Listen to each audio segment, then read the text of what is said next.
So welcome to Stacy on the Right. We're doing a video interview with someone as our Black History Month spotlight. And I'm so excited to have with us today.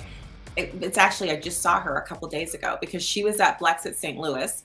And we got a chance to bump into each other and say hi and kind of solidify meeting before this interview.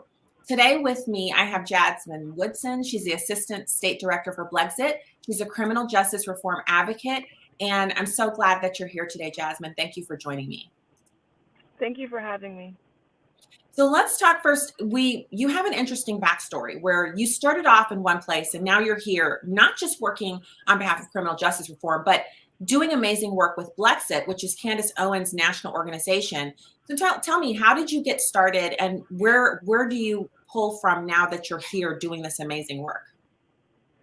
Well, I started dancing. I was a stripper at 18 years old. And even before I was 18, I've always thought like this. I've always kind of was advocate to things that were cool. But it wasn't fulfilling me. I did on and off for years, and I had went to cosmetology school. But I always found myself going back to the strip club. And I prayed one day. The last time I had a strip club, it was before the pandemic. And I prayed, and I was just like, God, I don't want this anymore. Like, nothing bad had happened, but I just felt like I was like a hamster running on a wheel, not getting anywhere. And the pandemic happened. It shut down the club, and I had gave my life over to God. And I was just like, just take the wheel in my life. I don't know, like, what I'm doing is not working.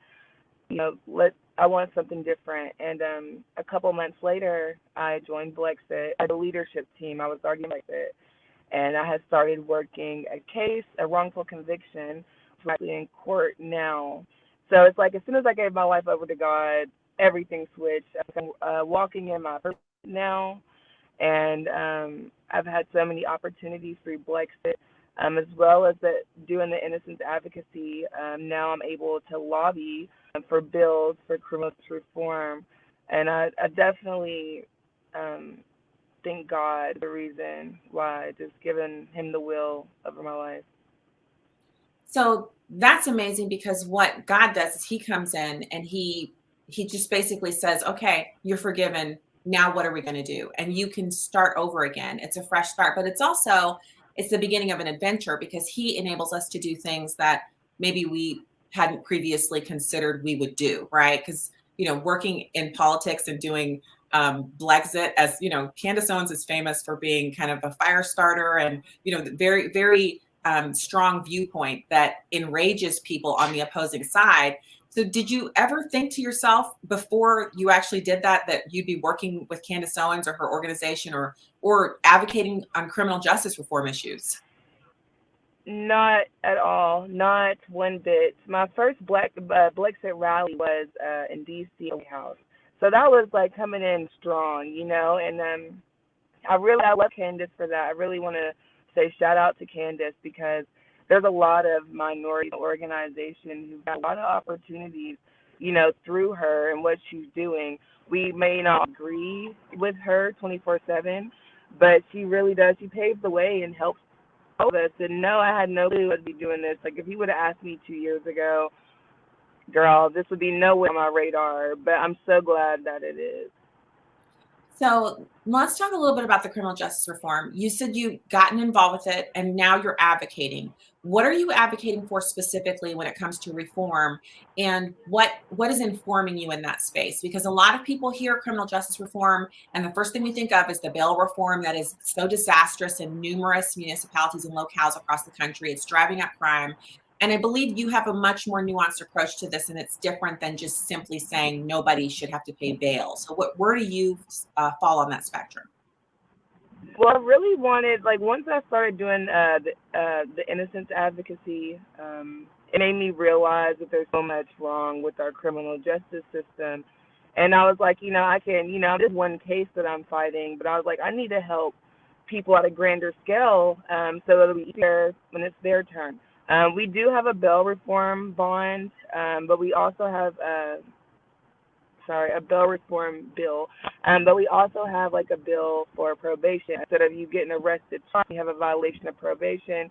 You're arrested that one time and then summoned to court instead of going to jail twice.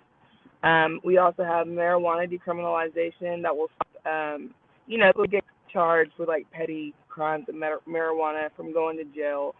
Um, there's also things I want to help with defense, people who have public defenders, for them to have more funding, for out-of-state reporters to be able to access our records. All of these things are important, and it ties into criminal justice reform. And the goal pretty much is to not waste taxpayer dollars on petty crimes, and two, give people a leg up instead of that 16-year-old or we'll say 18-year-old who has marijuana. Now they won't be. I mean, hopefully, they won't be, and it won't mess up anything to them. And about the probation, that's saving money and or saving the state money, as well as people from going to jail again for a petty crime.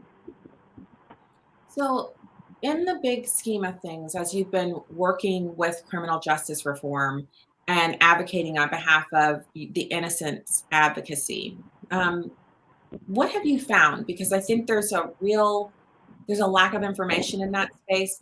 There isn't much that's being done in the way of discussion. Like if you go on cable news and you're looking for someone who's talking about the innocence advocacy work, we don't see a lot of that unless it's like a really famous case or the person is about to be executed.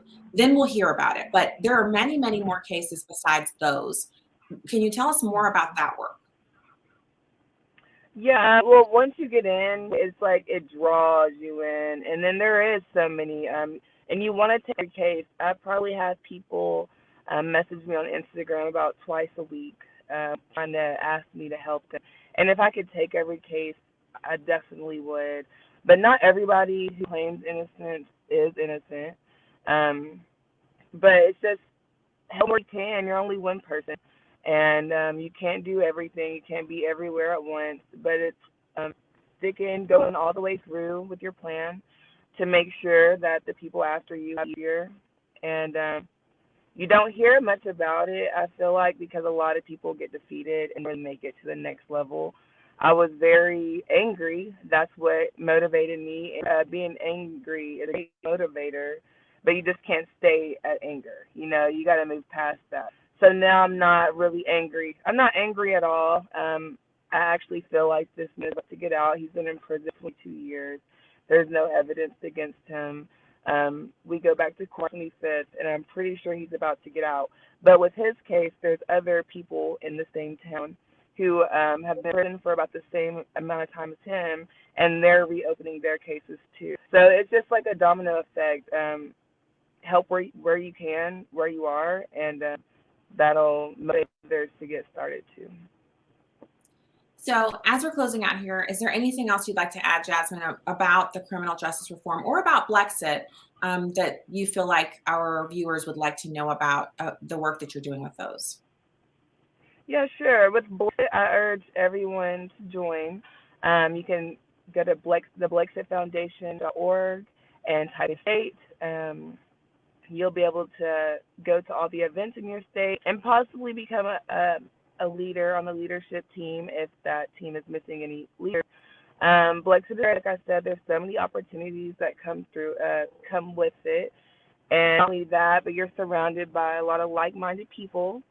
And it's great. It's Black excellence. I mean, any minority. You don't have to be Black to join, but there's a lot of excellence around there, and it's different from the typical Black Lives Matter or liberal groups you see. And it's for innocence advocacy.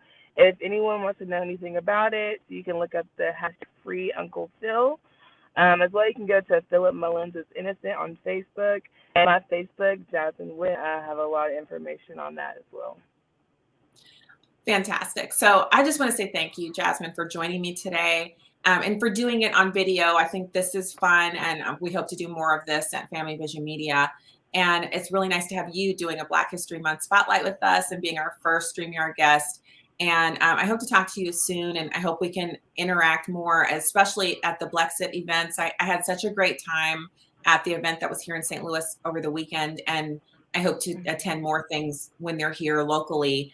Or if I happen to be someplace where there's an event somewhere else in the country, it would be great to experience it again. I'm really grateful that we have yet another organization that is working to bring people together for solutions and providing that platform for the interaction. So really great. Jasmine Woodson, criminal justice reform advocate and assistant director for BLEXIT. I'm so glad you were with us today. Thank you. Thank you. Thanks for having me. All right, so you can find out more at familyvisionmedia.org and Stacy on the right. And we will be back with you again with another fantastic interview soon. God bless.